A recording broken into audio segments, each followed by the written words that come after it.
হ্যাঁ, মধু ঠিকই বলেছে। জায়গাটা বড্ড নির্জন। স্টেশন মাস্টারের ঘরটাও তো বন্ধ দেখাচ্ছে।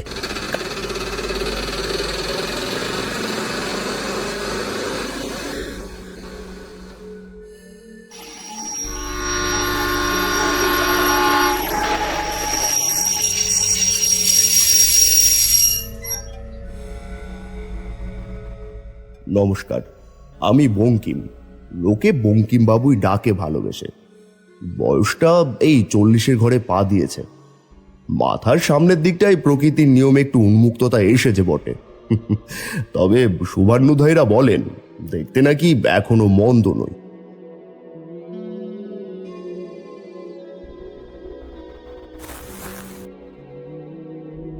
বইপত্র ঘাটাঘাটি করা, নতুন কিছু জানা, আর সর্বোপরি মানুষজনের সাথে দুটো ভালো কথা বলা, এই নিয়ে আমার সাদামাটা জীবন। সবাই বলেন আমি নাকি খুব অমায়িক আর ভদ্র।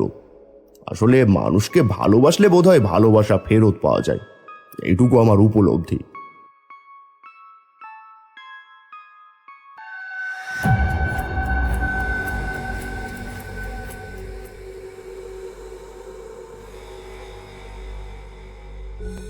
কি ব্যাপার বঙ্কিমদা, স্টেশন তো একেবারেই ফাঁকা। এখান থেকে যে বিয়ে বাড়ি যাব তার জন্য তো একটা গাড়ি ঘোড়াও দেখছি না, লোকজনই তো নেই।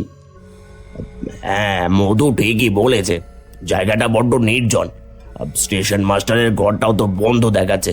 কাউকে যে জিজ্ঞেস করব তারও উপায় নেই। তাই তো দেখছি, নিমন্ত্রণ পত্রে তো লেখা ছিল স্টেশন থেকে নেমে রিক্সা বা ভ্যান পাওয়া যাবে।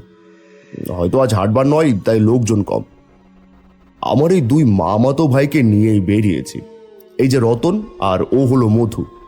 আমরা চলেছি বহু দূরের এক গ্রামে আমার এক দুঃসম্পর্কের আত্মীয়ার বিয়ের নিমন্ত্রণ রক্ষা করতে।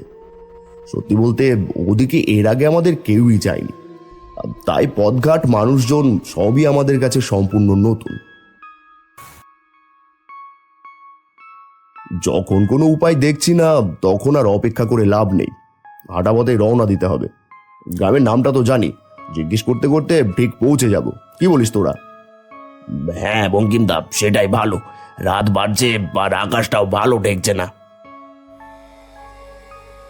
এরকম আরও ভিডিও দেখতে চাইলে ফেসবুক আর ইনস্টাগ্রামে হলে আমাদের ফলো করুন এবং ইউটিউবে হলে সাবস্ক্রাইব করুন।